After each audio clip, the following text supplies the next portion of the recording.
उद्योगमंत्री उदय सामंत सर गुढीपाडव्याच्या शोभायात्रेमध्ये या ठिकाणी सहभागी झालेले पाहायला मिळतात। आपल्यासोबत स्वतः सामंत सर आहेत। सर, दरवर्षी शोभायात्रेत तुम्ही सहभागी होत असता, काय शुभेच्छा द्याल नवीन वर्षाच्या निमित्तानं महाराष्ट्राच्या जनतेला? आज गुढीपाडव्याच्या निमित्तानं महाराष्ट्रातल्या तमाम मराठी बंधू भगिनींना, हिंदू बंधू भगिनींना, देशातल्या आणि जगातल्या देखील मराठी आणि हिंदू भगिनींना गुढीपाडव्याच्या निमित्तानं मी शुभेच्छा देतो।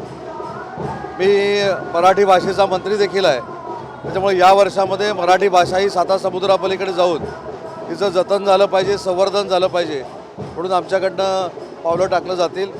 त्यातलं पहिलं पाऊल आम्ही टाकलं आहे ते म्हणजे लंडनमध्ये जगात पहिल्यांदा मातृभाषेचं म्हणजे मराठी भाषेचं छत्रपती शिवाजी महाराजांच्या नावानं वैश्विक भाषा केंद्र करण्याचा निर्णय आम्ही घेतला आहे। आणि मला असं वाटतं की गुढीपाडव्याच्या निमित्तानं हाच मोठा महाराष्ट्र शासनाचा संकल्प आहे। नवीन मराठी वर्षाच्या निमित्तानं काय नवीन संकल्प असेल? नाही, मी तेच सांगितलं ना, मराठी भाषेचा मी मंत्री आहे, तर मराठी भाषेला साता समुद्रापलीकडे नेऊन तिचं जतन आणि संवर्धन करणं हाच माझ्या भाषा विभागाचा फार मोठा संकल्प आहे। महाराष्ट्राच्या जनतेला मराठी भाषेचा मंत्री म्हणून शुभेच्छा द्या। सुरुवातीलाच मी मराठी भाषेचा मंत्री म्हणून महाराष्ट्रातल्या जनतेला शुभेच्छा दिलेल्या आहेत आणि माझी इच्छा आहे की मातृभाषा म्हणजे आपली मराठी भाषा ही महाराष्ट्रात राहणाऱ्या प्रत्येक व्यक्तीला बोलता आली पाहिजे आणि ती जर बोलता येत नसेल तर त्या संदर्भातलं मार्गदर्शन कसं करायचं हा देखील निर्णय भाषा मंत्री म्हणून मी घेणार आहे। राजकीय संकल्प काय असेल?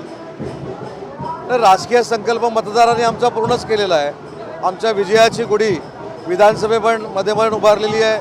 महानगरपालिका असेल, जिल्हा परिषद असेल, पंचायत समिती असेल, नगरपालिका असेल, या सगळ्या ठिकाणी आमच्या विजयाची गुढी मतदारांनी ऑलरेडी उभारलेली आहे। विजयाची गुढी मतदारांनी या ठिकाणी उभारलेली आहे, अशाच भावना या ठिकाणी उद्योगमंत्री उदय सामंत यांनी व्यक्त केलेल्या पाहायला मिळत आहेत। कॅमेरामॅन समित गजनेसह मनोज लेले, TV9 मराठी, लोकनारी।